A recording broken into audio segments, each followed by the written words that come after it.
À medida que o tempo avança, a relação com a aparência e o cuidado pessoal pode passar por transformações, revelando os desafios e benefícios de cuidar de si mesmo na maturidade. Isso também acontece com a percepção na vaidade na terceira idade, o que pode impactar na autoestima e até mesmo na socialização de quem é 60 a mais. Beber água ajuda a prevenir e retardar o envelhecimento? O que devemos riscar da rotina para ter uma pele bonita e saudável? E quais os cuidados necessários para evitar algumas doenças de pele? Eu sou Éder Spuri. Eu sou Karina Mascarenhas. Este é o podcast Ciência em Prosa 60 a mais, seu bate-papo mensal com cientistas sobre questões do dia a dia.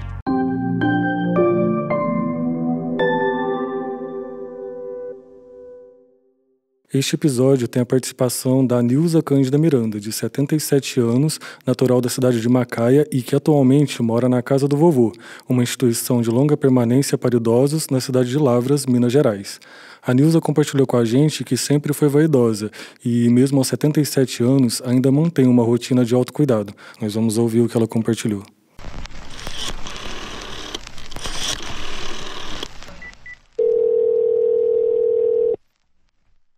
Aí comecei, toda a vida eu fui vaidosa. Na minha mocidade, mocinha, tudo, eu comecei. Toda a vida eu tive vontade de arrumar. Eu gosto de me arrumar. Eu acho bonita. Eu acho bonita a mulher que se arruma. É uma mulher que se vê, como se diz, a mulher que tem prazer na vida, né? Tão bonita uma moça, assim, uma idade, da idade minha. Se arrumar, eu acho bonito, não é? Porque é velha, agora não vai arrumar. A idade não paga nada, certo? O que manda é a cabeça da pessoa. Porque tem moça aí com 40, 50 anos. Velho, que isso, minha filha? Então ainda é coisa para ver ainda. Quanto mais velho, mais arrumar aventuras levezinhas, arrumar coisa, assim, arrumar um batonzinho, um brinquinho. Não é bonitinho? Para prosear sobre o assunto, convidamos o professor Marcos Vilela de Souza, da Faculdade de Ciências da Saúde da UFLA. Marcos é formado em Medicina pela Universidade Federal de Minas Gerais, a UFMG, e possui especialização em dermatologia com residência pelo Hospital das Clínicas da UFMG. Professor Marcos, seja bem-vindo ao nosso programa. Olá, muito obrigado pelo convite. É um prazer estar aqui com vocês. Professor, ouvindo o que a Nilza compartilhou, é possível perceber que os cuidados com o corpo e a mente acompanham o envelhecimento. Como é a relação com a vaidade nessa fase da vida? Ela se transforma à medida que o tempo passa? Sim, existem fases da vida onde a gente tem percepções diferentes dessa questão da vaidade. Por exemplo, na adolescência, aquele sentimento de autoafirmação, necessidade de mostrar para os colegas que está uma pessoa em fase de evolução ali. Diferente, claro, agora numa fase mais velha, onde as pessoas, né, com 60 anos ou mais têm mais experiência. Isso pode trazer benefícios nessa percepção.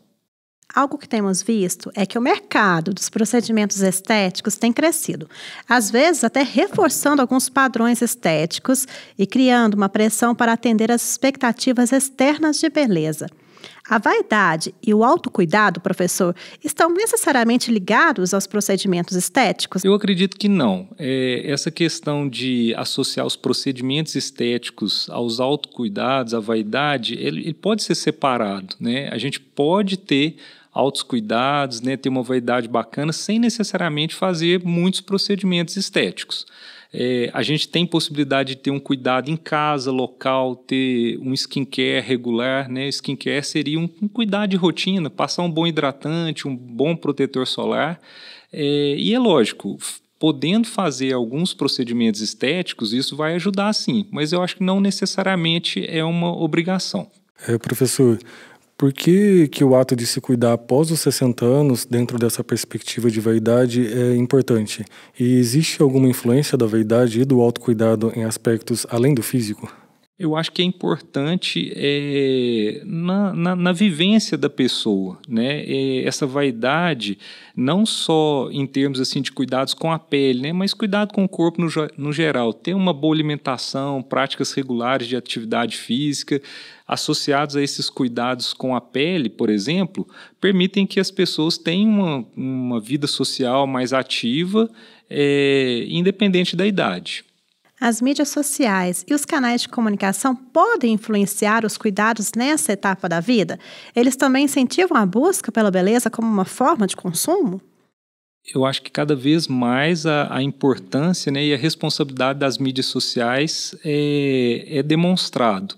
E aí é algo que eu acho que a gente tem que ter bastante atenção. Elas podem ajudar, mas também podem prejudicar. Então, uma orientação é que os pacientes busquem fontes, né, seguras para ter essas informações de uma forma mais clara, ordenada, e consigam, sim, benefícios para a sua vida de forma geral.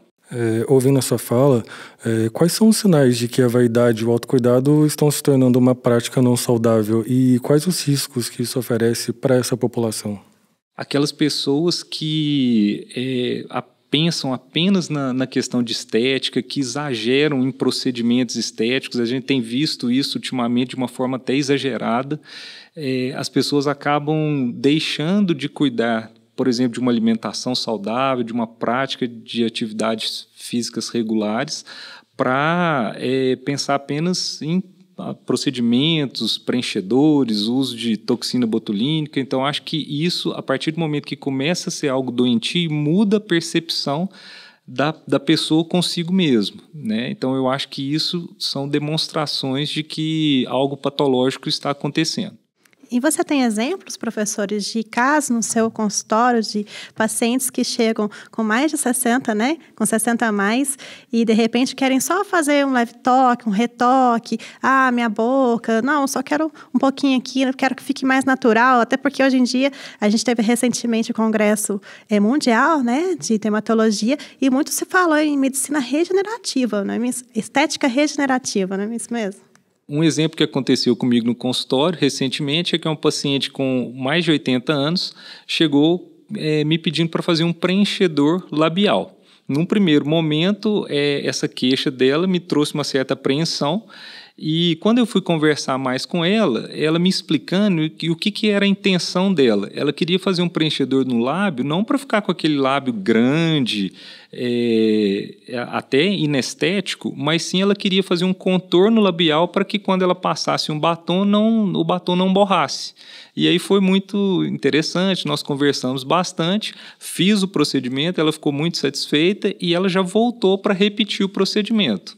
Então, ou seja, é o natural ali, só uma coisinha para continuar bonita do seu jeito, né, professor? Acredito que hoje o mais importante é realçar a beleza natural das pessoas, independente da idade, sem exageros. Quando uma pessoa chega para você e fala assim, olha, como você está bem, acho que isso é o interessante. Agora, uma pessoa chegar para você e falar assim, nossa, o que você fez no rosto? Aí eu acho que já é algo mais patológico. Neste episódio do podcast Ciência em Prosa 60+, nós estamos proseando sobre a vaidade e o autocuidado por pessoas com 60 anos ou mais. Batemos um papo com a Nilza Cândida Miranda, de 77 anos, natural da cidade de Macaia, mas que atualmente mora na Casa do Vovô, uma instituição de longa permanência para idosos na cidade de Lavras, Minas Gerais. E estamos conversando sobre o assunto com o médico e professor Marcos Vilela, da Faculdade de Ciências da Saúde da UFLA. No primeiro bloco, nós falamos sobre como a vaidade se manifesta nessa fase da vida, destacando como os cuidados mudam ao longo do tempo, além de entendermos o porquê do autocuidado continuar como uma prática importante para quem já passou dos 60 anos. Neste bloco, vamos falar sobre a vaidade tóxica e seus perigos, alguns problemas dermatológicos e políticas públicas destinadas aos cuidados com a pele. A nossa entrevistada, a dona Nilza, contou durante o nosso bate-papo que tem vontade de fazer alguns procedimentos estéticos mais invasivos, que são aqueles que vão envolver intervenções mais profundas na pele ou no corpo e geralmente requerem cirurgias ou injeções. Nós vamos ouvir o que ela compartilhou. Eu te falei, tirar esse papo aqui, são mais aqui, ó. Essa boca tá franzida, quero esticar ela. Porque a vaidade, né? O janeiro já chegando, as coisas vão mudando, né? Mas ninguém quer aceitar. Ninguém quer aceitar. No Brasil, em 2022, o número de procedimentos estéticos não cirúrgicos chegou a quase 19 milhões e ultrapassou o de cirurgias plásticas, de acordo com a pesquisa anual de 2021 da Sociedade Internacional de Cirurgia Plástica Estética. Professor, acompanhamos na mídia casos de pessoas que perderam a vida por conta de procedimentos estéticos realizados em clínicas. Quais profissionais estão aptos a fazer esses atendimentos e como eles são habilitados e que cuidados devemos ter ao escolher um local? Realmente, nos últimos anos, houve uma banalização desses procedimentos estéticos. O que a gente vê a cada vez mais são casos graves que acontecem em ambientes não preparados para tais situações. Hoje, o que eu recomendo às pessoas é que procurem profissionais habilitados. É possível buscar esses profissionais em sites seguros. Vou dar um exemplo na minha área de atuação. Na dermatologia, a Sociedade Brasileira de Dermatologia, no site dela, permite que você consulte se esse profissional é habilitado para tais procedimentos. Então, acho que isso é um meio bom de se buscar algum profissional capacitado. Outro fator importante a ser considerado em termos de saúde da pele são as doenças, né? Poucas pessoas sabem, mas o câncer de pele não melanoma é o mais frequente no Brasil e corresponde a cerca de 30% de todos os tumores malignos registrados no país. Dados do Atlas de Mortalidade por Câncer de 2019 apontam que o câncer de pele foi a causa de morte de cerca de 4,5 mil pessoas, entre 2,6 mil homens e 1,9 mil mulheres. Professor, o câncer de pele atinge mais os idosos ou pode acometer pacientes de qualquer idade? O câncer de pele, que é o câncer mais comum no mundo, ele atinge sim mais a população mais idosa, mas ele pode acontecer pessoas mais jovens também. Então, é mais prevalente nos idosos, mas pode acometer pessoas mais jovens. E, professor, tem alguma explicação do porquê o câncer de pele é mais prevalente nas pessoas idosas? Um fator de risco importante, provavelmente o mais importante, é a exposição solar. E esse dano solar nas células, ele é um dano solar cumulativo. Então, as pessoas vão tomando sol ao longo da vida sem uma proteção adequada e isso vai gerando um dano oxidativo nas células, de forma cumulativa, e em determinado momento essas células podem se alterar, crescer de forma desordenada e formar o tumor de pele, o câncer de pele. O que seria um dano oxidativo? Dano oxidativo seria algum tipo de evento que altera a estrutura da pele. Ele vai alterar lá na camada mais interna das células, que a gente chama de DNA das células, e essas alterações desse DNA geram informações de crescimento desordenado dessas células, o que promove o surgimento de uma lesão que a gente chama de neoplásica, né, que é um tumor, um câncer de pele. E no caso dos sintomas, quais os sinais que a gente deve prestar atenção para buscar um tratamento precoce da doença? Existem algumas regras, algumas sugestões de ajuda para os pacientes, para as pessoas leigas. Eu vou citar uma aqui que é muito interessante, aquela regra do ABCDE, onde o A significa assimetria, o B significa bordas irregulares, o C significa mais de uma cor, o D, diâmetro maior do que 0,6 milímetros, um pouco mais que meio centímetro, e o E de evolução. Então, uma pintinha que era uma mancha, uma pinta que era plana e começou a ter relevo. ou aquela pinta que começou a ter uma coceira diferente, ou que começou a ter um sangramento, qualquer tipo de lesão desse tipo deve ser investigada. Não necessariamente é um câncer de pele, então as pessoas não precisam ficar tão preocupadas, mas significa que é interessante e necessário buscar a ajuda de um profissional habilitado. Professor, e no caso, por exemplo, da pessoa com 60 a mais, nós notamos também que a pele dela ela fica mais sensível, né? E, inclusive, é comum a gente ver machucados, né? Ela bate um pouquinho aqui e já machuca. Por que acontece isso na pele da pessoa com 60 a mais? Ao longo dos anos, nós vamos perdendo a quantidade de água, né, presente nas nossas células. Então, a porcentagem de água nas células de um bebê chega a 90%. De um paciente com 60 anos ou mais, isso vai reduzindo para até menos de 60%. Além disso, a gente perde também a produção de colágeno. A produção de colágeno que dá uma elasticidade, que dá uma sustentação maior à nossa pele, ela vai diminuindo ao longo do tempo. E isso favorece machucados frequentes, né? É muito comum em idosos a gente ver aquele idoso que ele tem a pele cheia de hematomas, que são aqueles roxinhos, aquelas manchas roxas que aparecem na pele. Aquilo ali é porque, por falta de colágeno, os vasos sanguíneos embaixo da pele começam a ficarem frouxos ali e qualquer esbarrão, por mínimo que seja, acaba rompendo um vaso desse e formando aquelas manchinhas. E tem alguma dica, professor, de repente passar, às vezes, um óleo de amêndoas, algum outro produto assim para amenizar? Porque ainda mais esse tempo, né? A gente está em pleno inverno brasileiro, o tempo fica muito seco e acaba que a pele fica mais ressecada, né? Sim, alguns fatores de risco importantes aqui que eu acho interessante a gente citar são os seguintes. Então, exposição solar sem uma adequada proteção, tabagismo, né, o próprio envelhecimento da pele e, inclusive, às vezes, o uso de anticoagulantes, por exemplo, um medicamento muito comum que chama AS, que as pessoas às vezes usam, isso favorece o surgimento desses hematomas, desses roxinhos.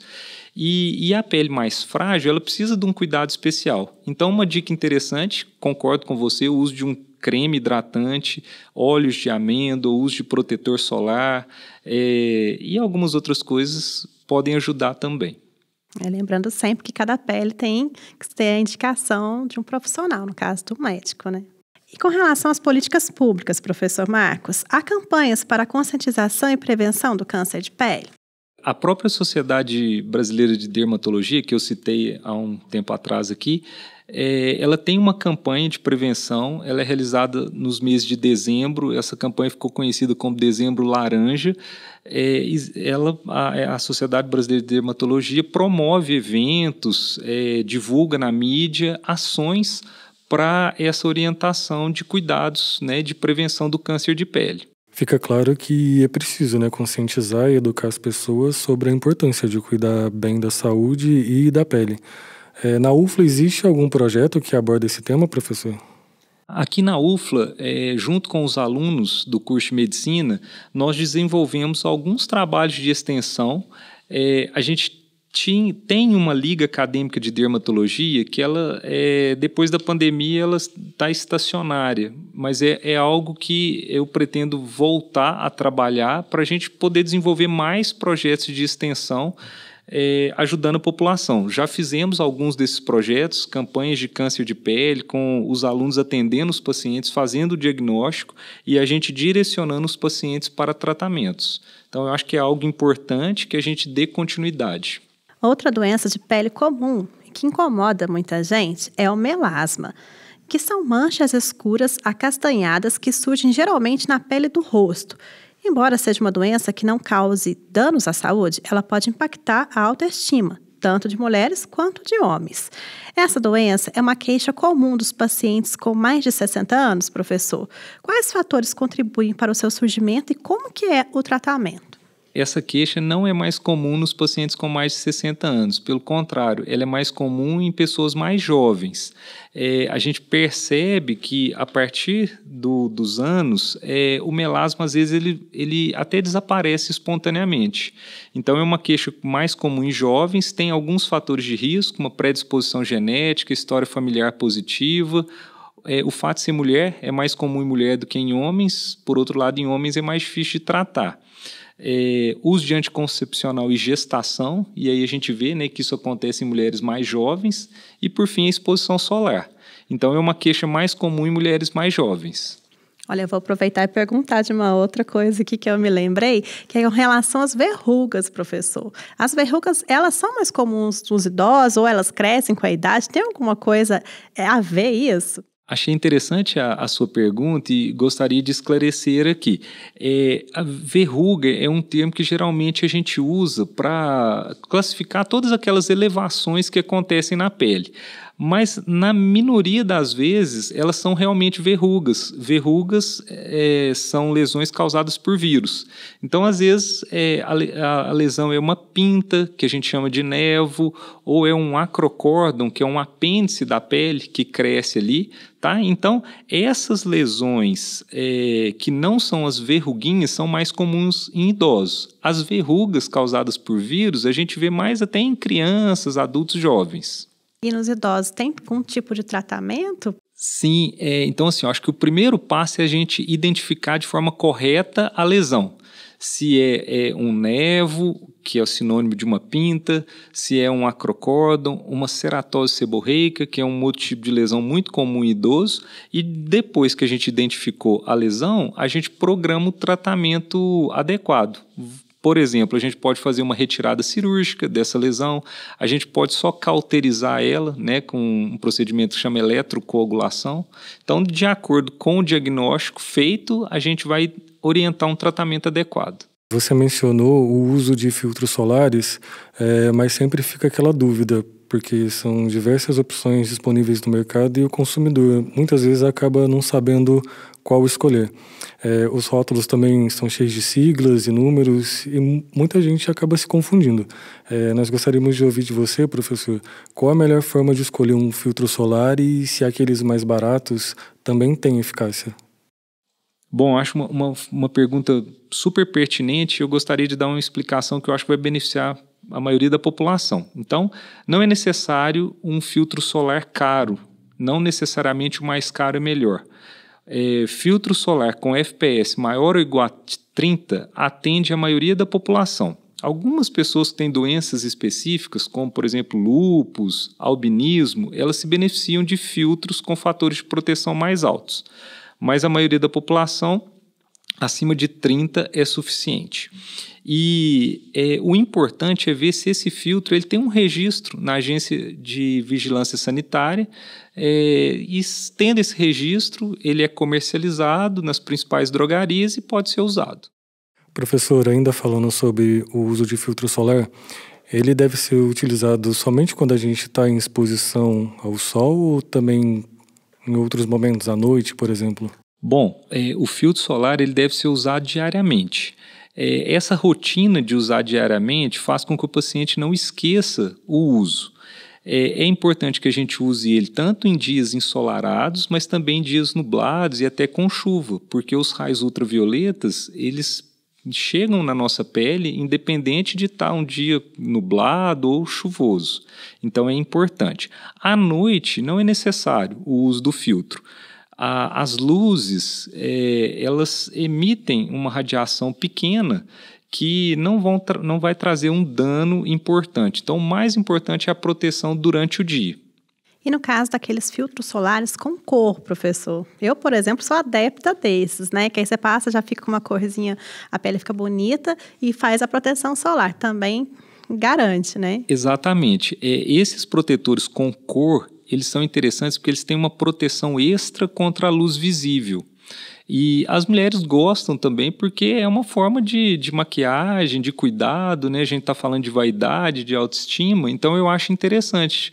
Por que não, né? A gente já proteger do sol e ter uma proteção, uma cor ali a mais que dá uma sensação de bem-estar para a pessoa. E a nossa personagem, será que a Nilza tem o costume de usar o filtro solar? Vamos ouvi-la. Eu fui criada na roça, nem sabia que era filtro solar. Também não gosto de sol, não. Não gosto de sol, o sol estraga a pele, mancha, queima, não gosto. Agora que eu sou obrigada a estar fazendo frio demais, né? Frio com um pouquinho de sol de manhã, só. Nunca gostei, apesar de eu ser vaidosa, eu nunca gostei de usar muita coisa na minha pele. Isso é muito comum entre quem tem mais de 60 anos, não é mesmo, professor? No caso dessa parcela da população, o uso do filtro solar não era tão acessível ou não existia essa conscientização de usá-lo.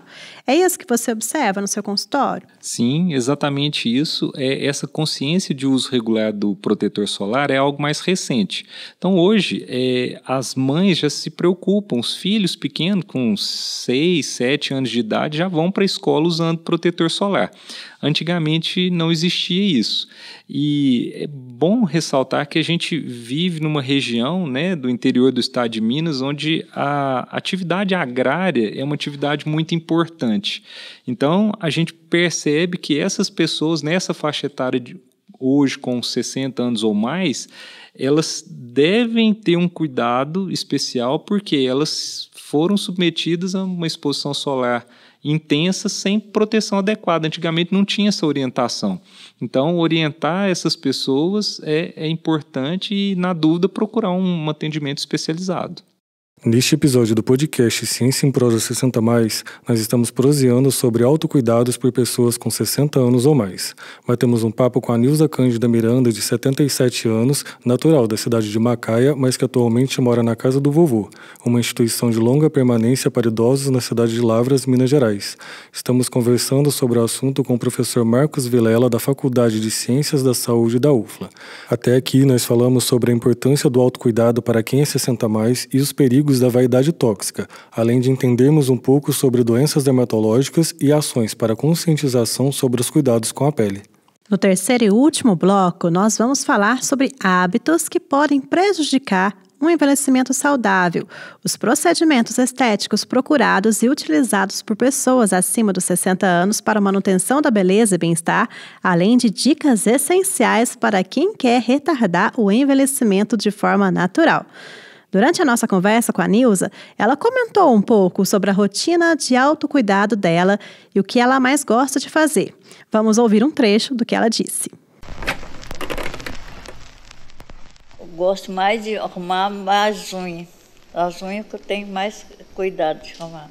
E o cabelo. Então, é tudo. Não gosto de bordar. Não, arrumo primeiro, para mim mesmo. Eu não tenho namorado, não tenho homem, não tenho nada. Não gosto de sair de casa. É uma mania, né? Cada um tem uma mania, né? Eu arrumo aqui. Eu mesmo dou meus pulos. Nunca aprendi a fazer unha porque eu não tinha dinheiro para arrumar. Eu fiquei, as unhas não estou chegando de arrumar, não. Eu aprendi a fazer unha. Aprendi a arrumar a sobrancelha, aí eu mesmo que aprendi a fazer tudo. Porque eu não tive dinheiro para estar no salão todo dia, marcar o meu luxo. Porque as que têm 60 anos é que precisam mais de se cuidar, é ao contrário. As que têm 60 anos não querem cuidar porque é velha. Eu acho um absurdo isso. Não é? Porque é velho, não vai voar. Não bobagem, né? Professor, quais cuidados são interessantes ter, seja na juventude ou na terceira idade, para um envelhecimento maduro e positivo? E quais hábitos que devemos riscar do dia a dia? São sempre bem-vindos hábitos de uso regular de protetor solar, uma alimentação saudável, uma ingesta hídrica, né? Beber água de forma regular, usar proteção física também, bonés, chapéus. Hoje a gente tem roupas com proteção ultravioleta. Todos esses hábitos são interessantes, fazer uma atividade física regular. E o que a gente deve evitar? Principalmente exposição solar sem proteção, principalmente nos horários mais críticos, entre as 10 da manhã e as 3 da tarde, e evitar o tabagismo também. Então, sol em excesso e tabagismo são fatores de risco para o envelhecimento precoce. Professor, uma dúvida que acho que muita gente tem também com relação à bucha vegetal que que é utilizado no banho e também banhos quentes agora no inverno, né? Eu sou uma que adora um banho escaldante, mas faz mal para a pele, né? Sim, exatamente. São práticas que a gente deve evitar. Então, o que é um banho saudável? Vamos tentar ajudar a população aqui. Um banho rápido, com água morna, não precisa ser água fria, mas não tão quente. Usar um sabonete adequado. Eu brinco que sabonete bom é sabonete branquinho, sem cheiro, barato, né? Não precisa nada caro. A gente tem hoje disponíveis sabonetes com tecnologias importantes que não agridem a pele e com custo acessível no mercado hoje. E evitar o excesso de bucha. Então, a bucha ela tira uma proteção natural que a gente tem na pele. É lógico que quando a gente fala isso para a mãe, elas assustam, né? Porque às vezes estão acostumadas a dar banho com bucha nos filhos, né? Então, a criança que brinca muito, que suja, uma vez ou outra, né? Limpar, usar uma buchinha leve, tudo bem, mas no dia a dia a gente deve evitar. Professor, e com relação à maquiagem, a minha dúvida, inclusive, é se dormir com maquiagem, né? A mulher às vezes chega, tá com preguiça de tirar a maquiagem, ajuda a envelhecer a pele ou é um mito isso? E é bom a gente até falar para os nossos ouvintes aqui também quais os cuidados, né, da maquiagem para as pessoas com 60 a mais. Sim, hoje a gente tem a facilidade de ter maquiagens específicas para tipos específicos de pele. Então, maquiagens específicas para aquelas peles mais oleosas, maquiagens mais específicas para aquelas peles mais secas e alguns hábitos eles têm que ser orientados e estimulados. Então, assim, dormir com a maquiagem não é um hábito saudável, né? Isso pode prejudicar a pele, obstrui os poros, aumenta a possibilidade de lesões do tipo acne, mesmo em pessoas 60 a mais. Então, essa prática regular, esses cuidados, uma higiene adequada, um cuidado adequado com a pele é importante. O que é muito falado hoje em dia, esse skincare, essa rotina de cuidados com a pele, ela deve ser incentivada, mas de uma forma orientada, de preferência por um profissional. Sobre as práticas de autocuidado e beleza que os idosos adotam para manter a vaidade, existe algum procedimento estético que é mais procurado por essa população? Procedimentos estéticos, aí a gente falando daqueles mais invasivos, o mais procurado é o uso de toxina botulínica. Esse é o procedimento estético mais procurado nos consultórios. Mas existem práticas saudáveis que melhoram muito a pele, sem necessidade desses procedimentos invasivos. Então, se eu puder enumerar para vocês, né, quais aqueles procedimentos com melhor custo-benefício para prevenção do envelhecimento. Eu vou falar para vocês que disparado em primeiro lugar seria o uso regular de protetor solar. Esse é o melhor custo-benefício para prevenir envelhecimento. Em segundo lugar seriam os procedimentos mais invasivos, né, que a gente falou de toxina botulínica, preenchedores, lasers e assim por diante. Depois a gente tem cremes anti-idade, com ação anti-idade, que estimulam a produção de colágeno na pele. E, por último, a gente tem até a ingestão de colágeno. E colágeno que muita gente até fala na questão da alimentação, né, professor? Dá para você ter uma alimentação melhor para ajudar na pele também. Sim, alimentação adequada, o uso, tomar bastante líquido ao longo do dia, isso tudo ajuda, sim. Professor, aproveitando que nós estamos falando sobre o autocuidado e vaidade, explica para a gente como acontece o processo de envelhecimento da pele. A pele, como todo o nosso organismo, né, ela tem fatores naturais de envelhecimento ao longo do tempo. Um dos principais fatores seria a perda de água, né, nessas células, que com o passar dos anos, com o envelhecimento, as células vão perdendo a quantidade de água. E outra coisa importante também na saúde da pele é o colágeno. E a gente sabe que a partir dos 30 anos, a produção de colágeno no nosso organismo ela reduz de forma significativa. E isso causa aquelas peles mais envelhecidas e tudo. Então, hoje a gente tem artifícios para combater esse envelhecimento de uma forma natural, digamos assim, e com o uso de produtos mas que não precisa ser nada exagerado. Você comentou sobre a redução de líquidos nas células à medida que o tempo passa e eu gostaria de saber, beber água ajuda a prevenir e retardar o envelhecimento? Sim, é um hábito saudável e que deve ser estimulado. Uma coisa que é interessante, que aí eu vou falar no sentido mais amplo, né, da saúde em geral, não só da pele. Interessante é a gente beber em torno de 30 a 50 ml de água por quilo de peso ao longo do dia. E que essa ingesta, né, de água seja distribuída de forma regular ao longo do dia. Não adianta a gente tomar muita água de manhã e depois passar o resto do dia todo sem ingerir água ou líquidos, né? Não precisa ser necessariamente água. Suco, leite, outras coisas. A nossa prosa está muito boa, mas nosso episódio já está chegando ao fim. Eu aproveito para agradecer ao professor Marcos por aceitar o nosso convite e pelo bate-papo sobre um assunto tão interessante. Eu que agradeço a oportunidade de estar aqui com vocês, né, debatendo temas tão importantes para a saúde, né, da população em geral. Se me permite, eu gostaria de fazer um agradecimento e mandar um abraço especial para o pessoal que está lá na Casa do Vovô, uma instituição que eu admiro muito. Já trabalhei lá no início aqui do curso da UFLA, eu era professor e atendia com os alunos lá. Então, um abraço especial para todos lá. E, aproveitando a oportunidade também, gostaria de falar que eu tenho um Instagram onde eu consigo dar dicas boas para a população em geral, né? Dr. Marcos Vilela. Quem puder passar por lá vai receber dicas interessantes. Queremos agradecer também a Nilza pela conversa que tivemos e por aceitar participar com a gente nesse episódio.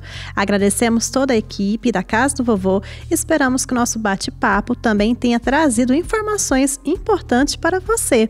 E chegamos ao fim de mais um episódio do podcast Ciência em Prosa 60+, um espaço para o diálogo com cientistas sobre questões do dia a dia de pessoas com mais de 60 anos.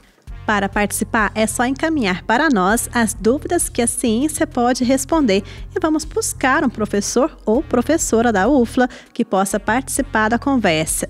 Envie sua dúvida para o podcast Ciência em Prosa 60+ pelo WhatsApp. O número é 35 99806 4531.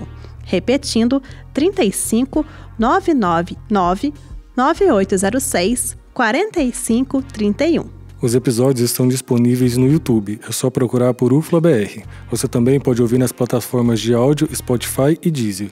O podcast também é veiculado pela Rádio Universitária 105.7 FM. O Ciência em Prosa 60+ é uma iniciativa da Diretoria de Comunicação da Universidade Federal de Lavras, com apoio da Fundação de Amparo à Pesquisa do Estado de Minas Gerais, a FAPEMIG. Podcast Ciência em Prosa 60+, seu bate-papo mensal com cientistas sobre questões do dia a dia.